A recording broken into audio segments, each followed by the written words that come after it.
पियाते लेके तलवे तक 12 बार झाड़ू लगवायो ओम नमो नारायणाय बोल करके। मैं प्राय कथा में बोलता हूं, बच्चों के जन्म से लेके 3-4 महीने तक शैम्पू और साबुन का प्रयोग मत कीजिए। गौ दुग्ध लगाइए, दुग्ध की मलाई लगाइए, दही लगाइए, जिससे चर्म रोग जीवन पर्यंत पनपेगा नहीं। बच्चों की जिह्वा पर सबसे पहले कुछ पहुंचे तो गौ माता के द्वारा, चाहे दही से निर्मित हो, चाहे दूध से निर्मित हो, चाहे घृत से निर्मित हो, मोर पंखी से या बेलपत्र की डंडी से या कदम के पुष्प के पिछले भाग से जिह्वा पर वह सामग्री चढ़ाइए। हमारे ग्रंथों में 16 संस्कारों में इन सब चीजों का वर्णन किया गया है। तो मैया ने ऐसा ही किया। पूतना के शरीर में आग लगा दी गई, धुधुक करता हुआ पूरा का पूरा शरीर पूतना का जल गया। पूतना की देह से सुगंधी उमड़ रही थी। परीक्षित ने कहा, गुरुदेव पापिनी है, दुर्गंध आनी चाहिए थी। सुखदेव भगवान ने कहा, भैया माइक, जीव तब तक पापी रहता है जब तक उसका संबंध भगवान से नहीं जुड़ता, और उसका स्पर्श ईश्वर से हो जावे तो संसार की दुर्गंध समाप्त और उसमें से भक्ति की खुशबू आने लगती है, उपासना की सुगंधी आने लगती है। तो भगवान ने कभी यशोदा मैया देवकी को जो स्थान दिया है वही स्थान भगवान ने पूतना को दिया। नकली मौसी बन करके आई, तब भगवान ने वह स्थान दिया। जो घंटी बजा बजा के भगवान की स्तुति करते हो, भगवान उनको अपना धाम नहीं, ऐसे भक्तों को भगवान अपने आप को ही उठा करके दे देता है, कह देता है आज से अब हम तुम्हारे हैं। ऐसे हैं परमात्मा। जिसके अंदर 6 दोष हैं उसको पूतना कहते हैं, और जिनके अंदर 6 गुण हैं उनको भगवान कहते हैं। जीव के अंदर 6 दोष क्या क्या है? कोशिश करें इन 6 दोषों को खत्म करने के लिए, यही भजन है। माला पकड़ने का नाम भजन ना समझ लेना। हाँ जी, ये 6 दोष हम समाप्त करें, यही जीवन का सर्वोच्च भजन है। 6 दोष क्या क्या है? काम, क्रोध, लोभ, मोह, मद और मत्सर। गिनती कर लीजिए 6। काम, क्रोध, लोभ, मोह, मद, मत्सर कहते हैं दूसरों की संपत्ति सम्मान को देकर के कुड़ना, जलना। ये बहुत खतरनाक है। ये 6 भजन इनको खत्म करने के लिए ही होता है, साधना इनको खत्म करने के लिए। और इंसान में भी वह लोग भगवान फिर बन जाते हैं जिनके पास फिर ये 6 चीजें आ जाएं। ईश्वर के पास हैं। क्या क्या है? पूर्ण ऐश्वर्य। जीवन में कुछ ऐसा कुछ करके जाइए, आने वाली पीढ़ी आपको याद करती रहे। रावण जैसा नहीं, जनक महाराज जैसा, दशरथ महाराज जैसा। महाराज दशरथ ने उस अयोध्या को कैसा सजाया होगा जो आज धाम बन गया है, लोग दर्शन करने के लिए जाते हैं। नंद बाबा ने उस ब्रज को कैसे सजाया होगा जो आज वृंदावन बना है, लाखों लाखों लोग नित्य उस जगह जाते हैं दर्शन के लिए। इसको कहते हैं पूर्ण ऐश्वर्य। ऐसा कुछ बना करके जाइए जो चीज परमार्थ के काम में आवे। आप अपने बच्चों के लिए दुकान बना जाएं, फैक्ट्री बना जाएं, महल बना जाएं, ये कोई बहुत बड़ी बात नहीं है। कुछ ऐसी धर्मशाला बना के जाइए, कुछ मंदिर बना करके जाइए, कुछ ऐसा स्कूल बना के जाइए, कुछ ऐसा अस्पताल बना करके जाइए। इसको कहते हैं पूर्ण ऐश्वर्य। ऐसा कुछ करके जावे जो प्रकृति के काम में आवे। हाँ, पैसा कमाना ही कोई बहुत बड़ी बात नहीं हो गई। पैसा तो छूमंतर है, छूमंतर, चुटकी से कम था। लेकिन उसको कहीं नेक कार्यों के ऊपर खर्च किया जाए, ऐसा कुछ छोड़ के जाए, आने वाला समय याद करता रहे। रंगजी मंदिर बनाने वाले सेठ जी लक्ष्मी चंद चले गए, लेकिन उनका अध्यात्म पूर्ण ऐश्वर्य आज जिंदा है वृंदावन में। रंगनाथ का मंदिर कभी आप जाके देखना, पूर्ण ऐश्वर्य। दूसरा है पूर्ण वीर्य, ताकत। और कथा के एक दिन मैंने बोला है, ऐसा बल जो धर्म से छोटा बन करके रहे, ऐसा बल। राम जैसा बल अन्याय अत्याचार को दूर किया। बल डकैतों वाला नहीं हो जो अन्याय और अत्याचार को फैलाने वाला है। जिस बल में धर्म नहीं होता वो निशाचरों का बल होता है, और जिस बल में धर्म होता है वह देवताओं का बल होता है।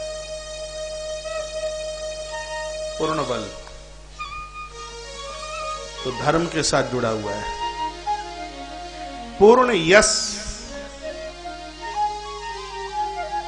ऐसे कुछ काम करें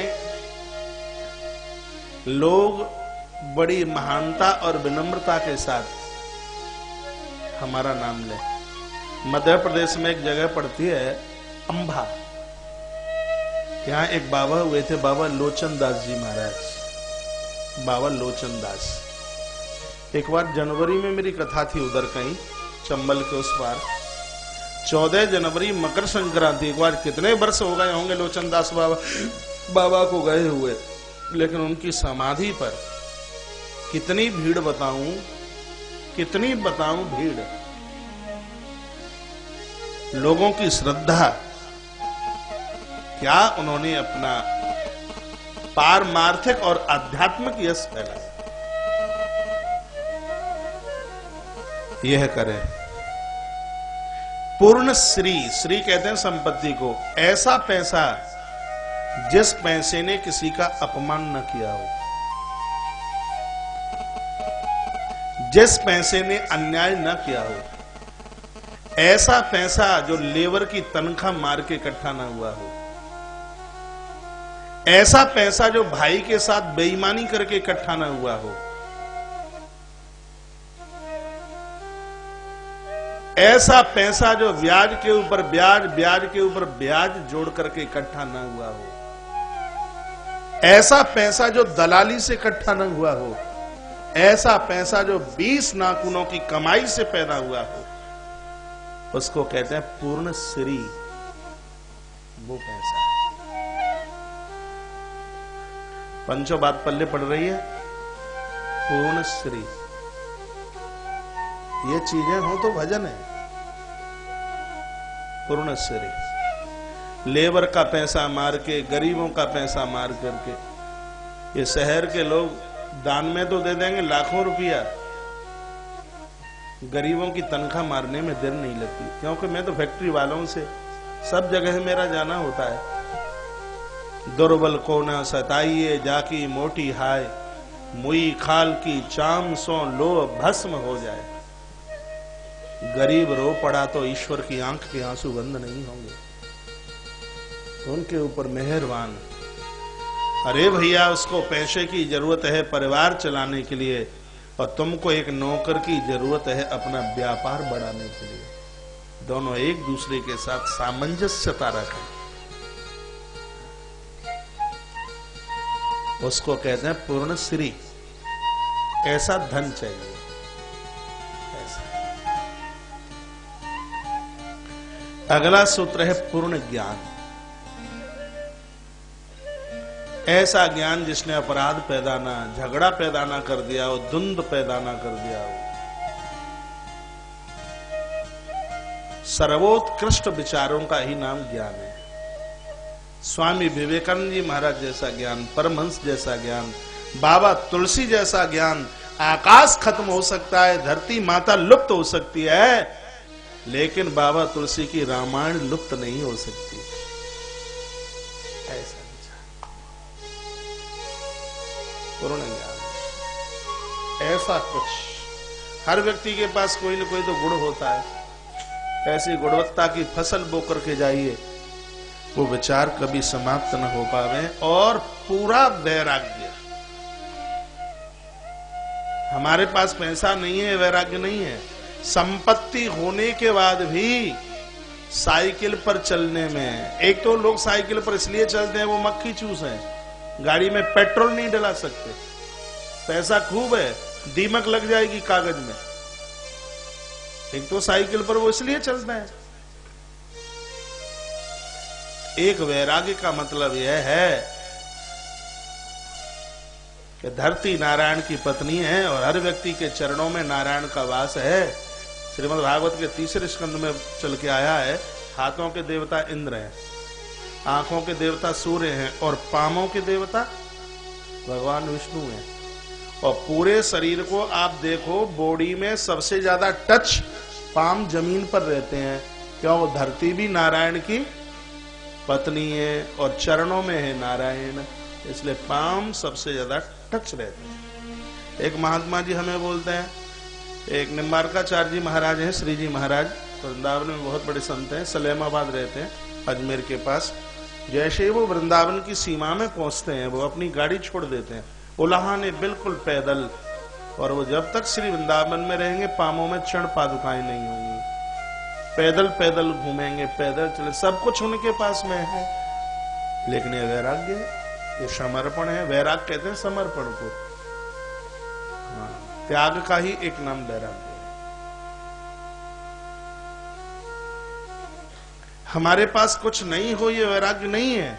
तो सब कुछ होते हुए उसमें हम लिप्त ना हो, वो वैराग्य। सब कुछ होते हुए हम उसमें लिप्त ना हो। तो 6 सूत्र बताए हैं, यश, वीर्य, ऐश्वर्य, ज्ञान और वैराग्य।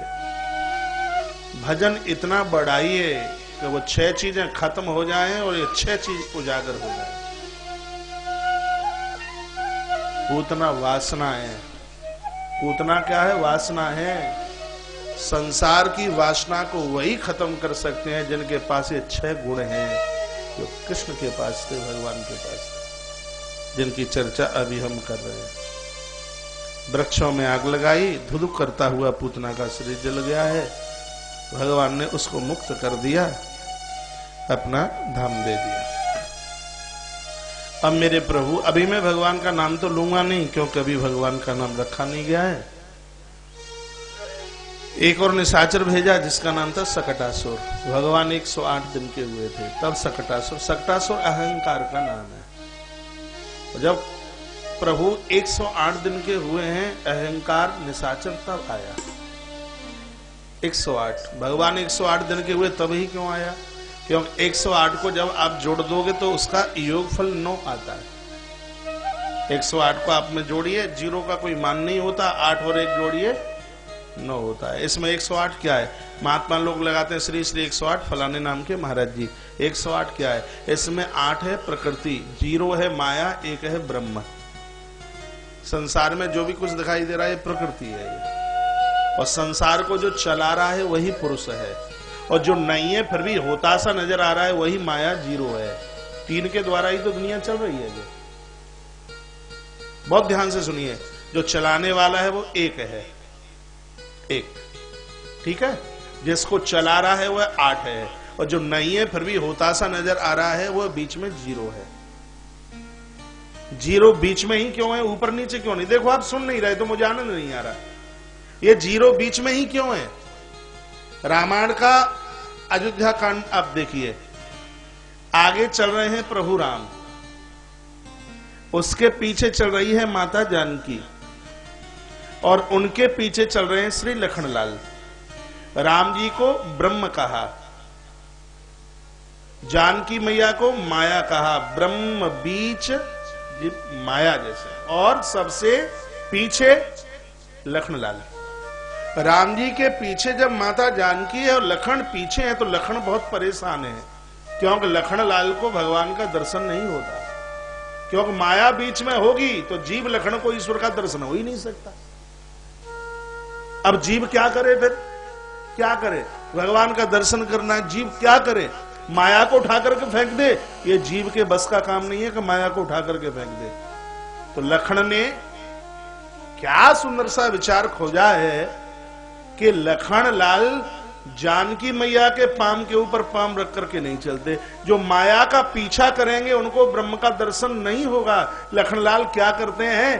कभी तो जानकी मैया के पाम के इधर से चलते हैं और कभी जानकी मैया के इधर चलते हैं। पीछे चलते हैं तो ब्रह्म का दर्शन नहीं होता, और आजू बाजू में चलते हैं तो लखनलाल को भगवान का बिल्कुल ठीक दर्शन होता है।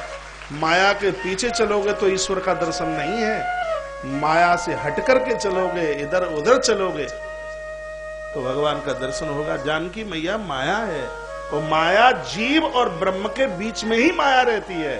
इसलिए एक है ब्रह्म, 8 है प्रकृति जीव और 0 है माया। इसलिए 108 के बीच में है 0। पहले तो पंचों बताओ, बात पल्ले पड़ रही है।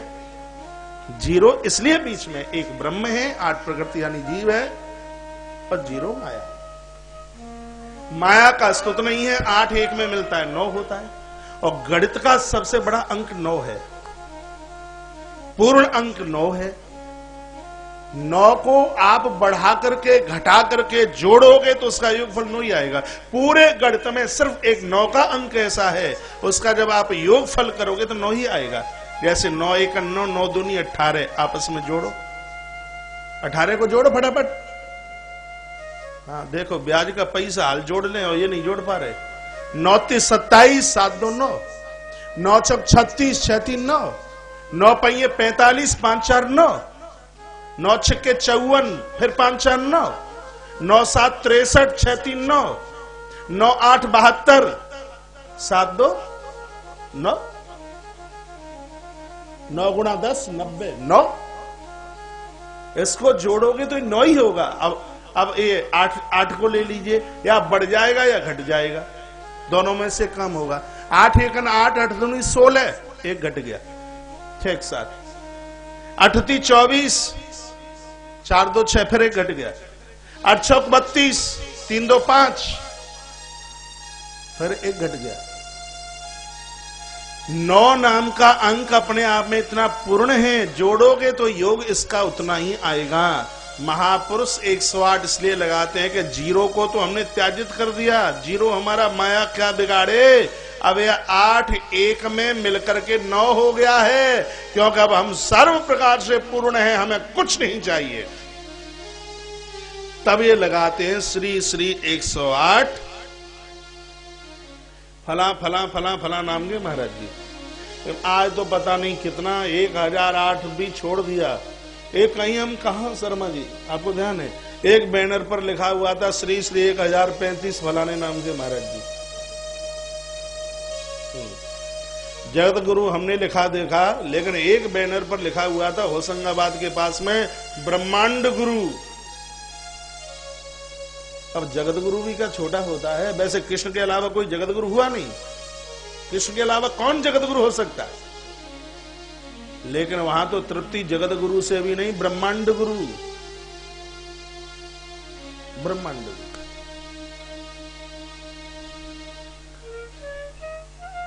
आठ एक में मिलता है 9, यानी व्यक्ति जब अपने आप में पूर्णता की तरफ होता है तो सकटासुर अहंकार आता है, अभिमान आता है।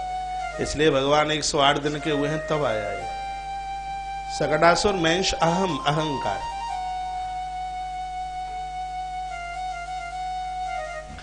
मैया ने उस दिन घर में उत्सव मनाया, भगवान को बैलगाड़ी के नीचे सुला दिया, सामान बैलगाड़ी में रखा। इतने में सकटासुर आया और गाड़ी का वजन दबाने लगा कि इसके नीचे खत्म हो जाएगा। प्रभु ने अपना दाहिना चरण ऊपर किया और अंगूठे के द्वारा गाड़ी को गाड़ी पलट गई। ये पलट गई, कहूं तो पहिया भाजो, कहूं जुआ, कहूं ओ मैया दौड़ी और भगवान को दौड़ करके मैया ने गाड़ी के नीचे से निकाला। गाड़ी पलट गई क्योंकि यशोदा मैया से गलती हो गई। क्या गलती हुई? अपने लाला को गाड़ी के नीचे और सामान गाड़ी के ऊपर। और प्राय ऐसा ही तो होता है कि भगवान को तो नीचा कर दिया है और संसार को ऊपर कर दिया है? ईश्वर से सर्वोच्च कोई हुआ नहीं है। परमात्मा को ऊपर रखिए और दुनियादारी को नीचे रखिए। घरों में भी प्राय देखा जाता है, जिस अलमारी में भगवान को सजा करके बिठाया है उसके ऊपर की अलमारी में दुनिया भर का जूतियां होंगी, चप्पल होंगी, साहब की बेल्ट भी वही बगल में लटक रही होगी, कुछ लीपा पोती का सामान भी रखा होगा और भी कुछ सब वही होगा बिल्कुल। अरे भगवान के लिए इतना बड़ा मकान है आपका महल, एक 4x6 की जगह 6x6 की जगह थोड़ी सी जगह भगवान को दे दें। बाहर भी दे दें और अंदर भी दे दें। अंदर को तो कूड़ा दानी बना दिया है, पता नहीं किस किस दुनिया भर के लोगों को बिठा रखा अंदर। जैसे ईश्वर ने सब कुछ दिया है, उसके लिए जगह हृदय में है नहीं। बेटा भूखा चला जाता है स्कूल के लिए बिना टिफिन लिए, मैया परेशान हो जाती है। गोपाल जी 3 दिन आते बैठे हैं महाराज, हैं ना तो आंखन को कीचड़ छुड़ाओ ना भोग लगाओ, कोई दिक्कत नहीं होती, परेशानी नहीं होती, और बातें हम इतनी बनाते हैं हम बहुत बड़े भगत हैं। आफत आवे तो जिंदा भगवान है, और चकाचक महाराज खाएबे पीबे को ऐसा आराम करबे को मेरे तो वो तो कोई मूर्ति है। यदि उनको माना है उनको सजग मानिए। ये हमारे भगवान ने, इन्होंने दुनिया भर की कथा सुन ली है। हमारे ठाकुर जी को नाम गोपू है, गोपू, हम लाड़ में गोपू कहते हैं, लेकिन हमारे पूज्य गुरुदेव भगवान ने, महाराज श्री जी ने इनका नाम रखा है आनंद विहारी। आनंद विहारी है। कभी इन बच्चों को, ब्रह्मचारियों को आप पूछ लेना कि रात को कभी धोखे से इनको ना सुला पाए तो सबको दिक्कत परेशानी का, तुम खुर्राटे भर करके सो रहे हो और हम टुमुक टुमुक करके देख रहे हैं। आभास होता है, अनुभव होता है। मानो तो भगवान है, हाँ मानो तो भगवान है, नहीं तो आप मूर्ति समझ लीजिए, प्रतिमा समझ लीजिए, बात तो मानने के ऊपर है।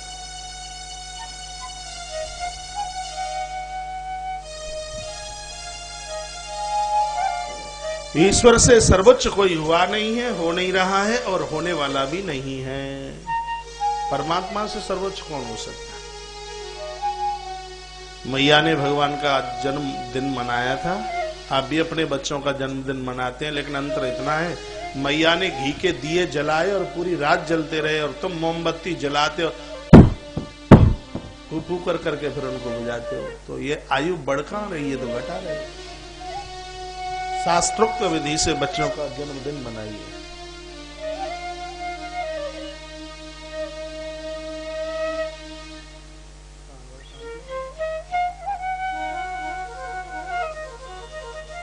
शास्त्रोक्त विधि से कैसे?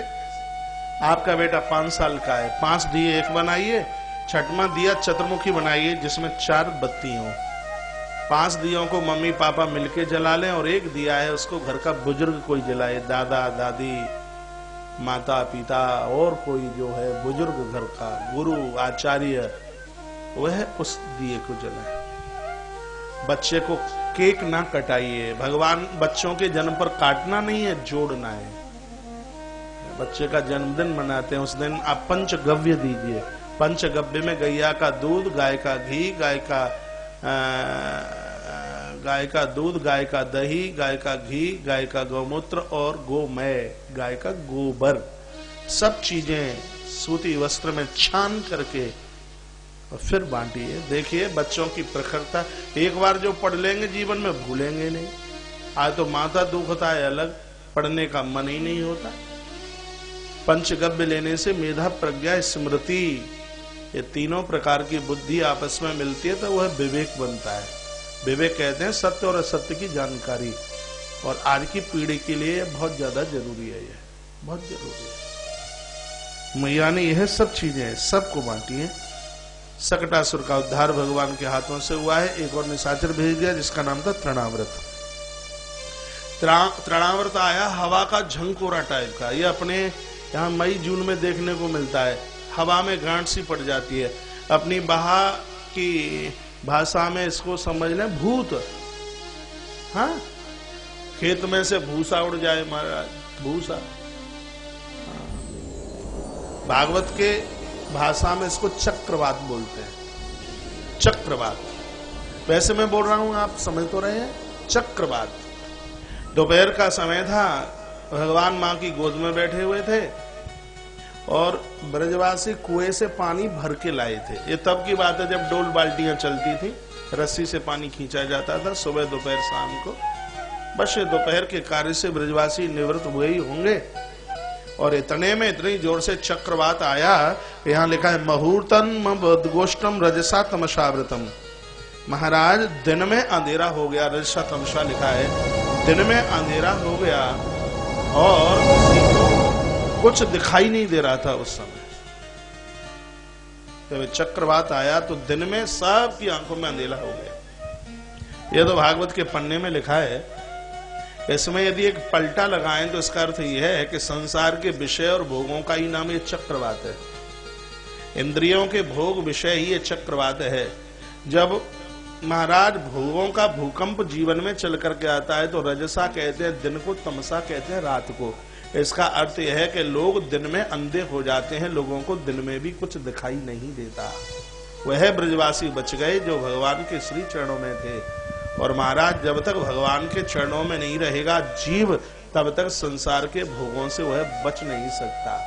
न आ रही हो बात समझ में तो आप रामचरितमानस बालकांड सोरठा नंबर 85 बाबा तुलसी ने लिखा है कि कामदेव जब अपनी विजय यात्रा के लिए चला तो धरीन काऊ धीर सबके मन मन सिज हरे।